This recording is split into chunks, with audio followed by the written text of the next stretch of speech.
That was sad. That was sad episode. Night I died. Mirio lost everything, lost his power, lost his mentor.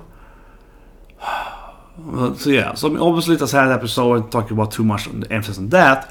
So I just talk about some of the production details, from that scene. I really liked, of course, when the tear was going down on his arm and his hand there. That looked amazing.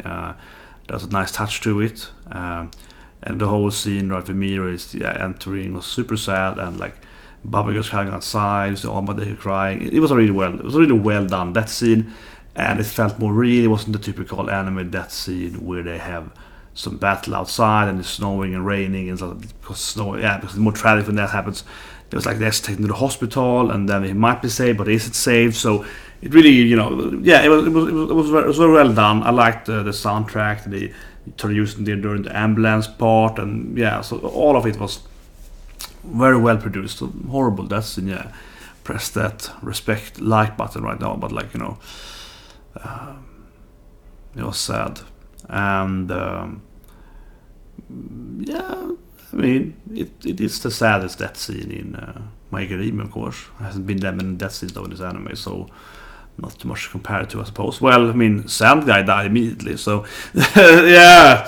So the Sand Guy appears, right? Talking about Heisted. The Sajin appears, and he just dies. Yeah, and he looks like Hulk Hogan in my opinion. That's probably favorite. But I don't know. The high scene is I think it's a pretty good scene, because really hate you. We're doing this because we kind of hate you. Yeah, not because we kind of. We just picked this they of course to get the anti-quirk on him, but otherwise it's kind of we just kind of want to ruin your life by doing this thing, getting on your arms, and and I got you back. And I like how he had the mecha cyborg arm. I'm like, oh yeah, 2 arms now again. So all of that was a pretty nice scene. And the whole sand fighting fire though, Sajin, the sand hero quirk guy, that's a really bad fight, right? Because if you heat up sand, it turns into glass actually, right? But so the beginning you heat up sand, it becomes more sand is already solid, right? And if you heat it up enough, it turns into liquid, as any other subject does, because it goes from solid, liquid, and gas, right? And then plasma, yeah. So that's how it always goes, right? So of course it goes into liquid, which is the glass thing, and then it gets hard again.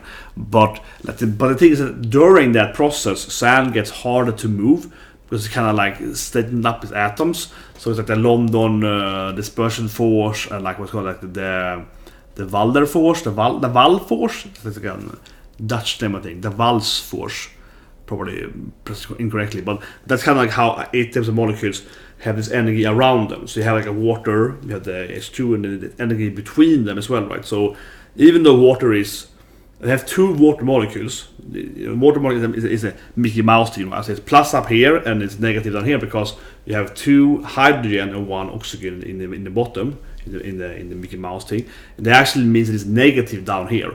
So you have 2 water molecules. They connect like that, right? They connect to each other like that, because the 2 positive hydrogen goes to the back of the other oxygen thing. So they connect to each other. So even if it's water molecules, they can still actually have charge in between them, right? And that's a more forces. So there are more forces than just molecule bindings on in an actual atom, right?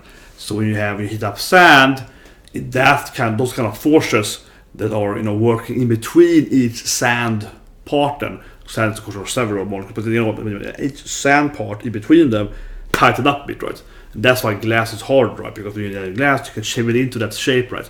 So anyway, if you have a quirk that turns into a crocodile thing, in One Piece you're a sandman. If the other guy just heats you up, that would probably really slow you down. Yeah, it'd probably be you probably just become solidified more actually, depending on the heat, and eventually turn to liquid then. But if you do it like how you produce glass, when you heat you up a bit, right, and then you kind of stop, and then you also go over the temperature, right, kind of in the middle there, you will just be slower, you be kind of slowing down, right, and more solidified until you're into liquid state. But if you don't go into that temperature, you kind of get just petrified, right? So it's a really bad fight for him. And then he gets marbled dead, so with fire. So that guy's really dead. But even though, a worst. And I think that scene, I have to say, I think that's a little bad on the story part. Like we had this Overhaul guy, which is like the strongest guy ever, with like, you know, the Sephiroth A1 with anything in. Oh, my ox over here. Sorry, I just felt that was really painful. But whatever. Get to that. Can't be too graphic with my arms. Get that really hurt. But how I say it, I mean, Overhaul is incredibly OP, right? And they only have this one Sand guy to protect him. And I mean, Sand guy is probably pretty strong, but that felt a little stupid. Actually, should have probably a lot more heroes to cover, you know, the transport of Overhaul, right? Like one of the strongest guys that ever showed this anime. It seems incredibly strong, right? And it's like, man, you probably should have like more than one hero. Even this hero is probably pretty strong, but I mean, he, like again, how could he even beat Dabi, right? He probably lost used to him firing alone, right? And he lost to him, you know, as a team combo attack, but still though, like he had zero chance really against this one of them. So it's like, you know, like there should be more heroes there, but obviously that's if it would happen. So I feel it's a little plot convenient how like the cops and the heroes are really stupid. Like, it's one guy is probably enough. Yeah, who's gonna save this guy? Because you don't save him, but you know, I mean, if they want to save him, they could have done it, right? Yeah. So you know, like that feels a little stupid from that standpoint. And then of course that they remove his arm and so on. But I feel like he could just kind of, I don't know, use his powers anyway. I mean, okay, so his arms are gone and he can't like do that thing and he gets his, you know, hive thing. But it feels to me like, couldn't someone just like, here's a flesh thing to his, you know, his limb or like his leg, and he can be like, rip, like I can use OP transform. It kind of feels like Overhaul, if someone can it's him. He can probably overcome that. It's like, you know, I can use pre-heal. I can use heal. Just give me like, you know, give me some more arms or something. I can just like retach them. Yeah. I can just, you know, regrow that shit. It feels like he can fix that as long as someone gives him, you know, something else to do it with, right? To like give new arms. And I mean, yes, his quirk's like touching them and then it rebuilds, but we saw him flying in the sky, right? Without no arms, no legs, just the head and the torso. He was like, the flash was flying out, like, no, bigger arms. He was doing, you know, the one with the map. Okay, I can't do it. Damn it. Exercise pain, but yeah. So we saw him doing that stuff, right? So it really feels like, can't he just heal that? It really feels like that to me, at least. His Overhaul can somehow easily heal that, right? Easily, whatever did to him, whatever, he can fix that. Yeah. So in that sense, but whatever. I think the last thing I was about is again Mirio. I think the Mirio, the man that knows everything, in my opinion, is the more interesting character to follow than Deku, right? Even more now. He's the hero that sacrificed everything to save the girl. He clearly knew he was gonna lose his powers. He did it anyway, so on. Yeah, we know that story, right? But now he lost his mentor. He lost his All Might, right? And he's still willing to be like, I will still be a million. I will still fight. I can dash you. I can do it, right? That to me feels like a much more interesting story, honestly. Following Mirio, following Best Boy, and how he's gonna overcome his even more, you know, tragedy now, losing his powers and losing his mentor and so on, right? But still showing everyone can be like the new Batman or whatever with no powers, still beating them. Yeah, I think that honestly would be. To me, that is a more compelling story. I'm throwing it out there. It is. And they're probably going to have Mirio appearing every now and then. We're going to see his progress, you know, fighting without powers and so on. It's probably going to be like a bit of him every now and then, I'm guessing. But it's... I don't know. I mean, obviously, this arc's like, okay, since I died, that's sad. And then next arc's going to be like, you know, Deku's back doing the next arc. He still has All Might, and you know, it's like whatever. This guy, like this guy's dead, and that's the next arc. Yeah, like, you know, he's like probably just mentioned every now and then. Yeah, so I don't know. It feels a little weird. I mean, in a sense, the Deku storyline seems less compelling to me than the Mirio having to overcome losing his powers, having a bad power, and then, you know, and so on. Honestly, yeah, that's like a he's the Best Boy, man.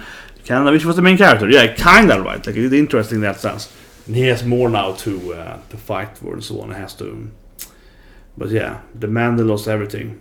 That's a really horrible ending there for Mirio. But he's still gonna, like, next episode, like, you know, I can do it, Gamma. We're still gonna see overcome it, right? Next episode probably, to some degree at least, yeah, and trying his best to be a new hero, yeah. But anyway, the last thing I'll say, I say it every week, but I really hope it's gonna be a new opening, a new ending next week.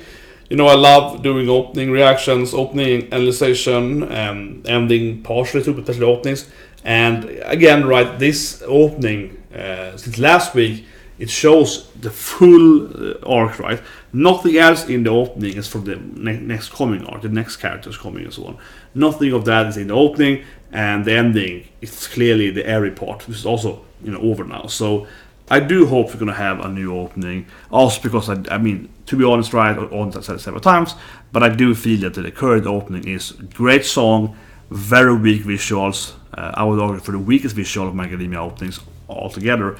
So I think that would be nice too. I want a new opening. I want a new opening. So anyway, subscribe. See you guys. Today we also do interviews with reviewers. That's coming in about 6 hours from now. It's gonna be awesome. Have a good day, and I'll see you with that.